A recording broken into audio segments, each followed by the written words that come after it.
Hi, I'm Brittany Wickham, a science interpreter here at the Franklin Institute. And for this installment of DeSTEMber, we're going to be talking all about weather. No matter where you are in the country, you're experiencing your own version of winter. Here in the Northeast, generally it's a little bit colder, but maybe in the South, you're experiencing something totally different. All weather comes from the same three ingredients. We have energy, coming from the sun about 93 million miles away, water, which covers about 70% of the Earth, and air, which covers 100% of the Earth.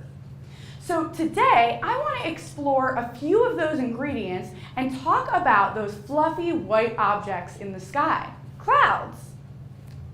So what we have today is we're going to represent how those clouds stay up in the air. It occurs through a process called updraft. Now, as hot air rises and cool air falls, this process happens all day, every day. It's called convection, and that convection helps to cause that updraft, which keeps the clouds up in the air.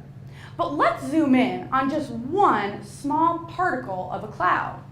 These clouds are made up of small water vapor particles that get evaporated, and they form around a piece of debris. So we're going to represent just one of those particles with this beach ball.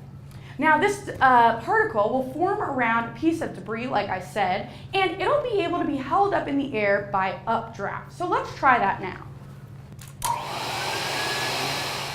So we'll start with a smaller water vapor particle. Now this will float in the air using that updraft. The updraft is going to come around the ball, keeping it nice and in the air. Now these clouds are occurring in the troposphere, about 12 miles up. So as more water evaporates, it will condense with other water vapor particles, making that one even bigger. As those water vapor particles add on, get bigger and bigger, that whole cloud is getting heavier and heavier, falling closer to the Earth. Now, once clouds get too heavy and fill with too much water vapor particles, that's when we experience precipitation. Precipitation is any form of water coming out of a cloud, either rain, snow, sleet, or hail, depending on the weather outside of the clouds.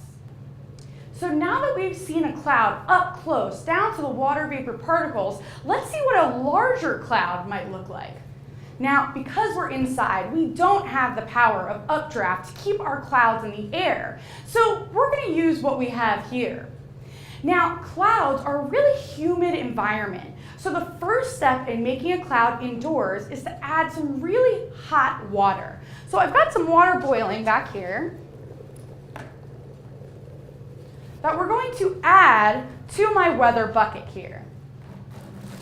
Now, don't have to take my word for it that it is boiling. You can see the steam going up, meaning that it is very, very hot. Now, clouds, like we said, occur 12 miles in the air. But I'm not close to 12 miles tall, so we're going to have to take some liberties. We need to cool this down very, very quickly. Now, because we're doing it inside, we need to add an ingredient that isn't found in the clouds.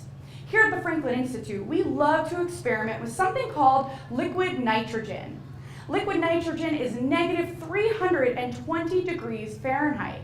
So cold that if I touch it with my skin, it could burn me. So I'm going to need some safety gear for this experiment.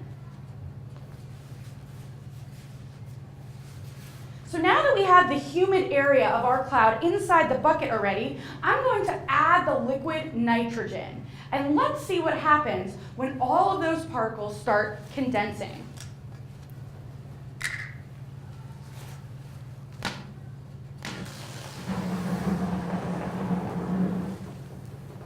So we can see our cloud right here. Now, aside from the fact that this cloud is coming from a bucket, you might notice that the cloud is moving downwards. That's because we don't have that process of updraft, keeping it up in the air.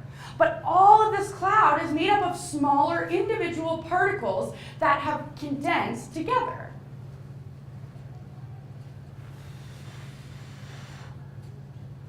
So the more dense that clouds get, the lower they'll sit to the Earth and the darker they'll get. I associate dark clouds with thunder and lightning, a natural phenomenon that occurs a lot in weather.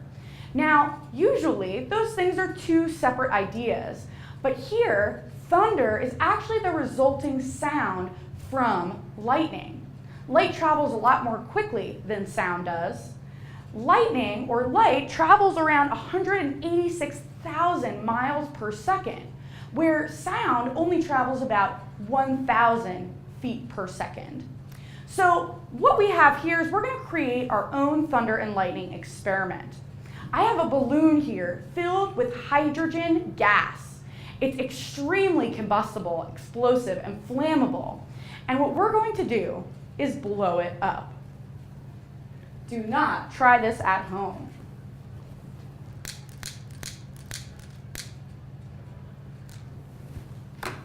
All right, here we go. 3, 2, 1. We're going to play it in slow motion to see if you can see that lightning before you hear that thunder.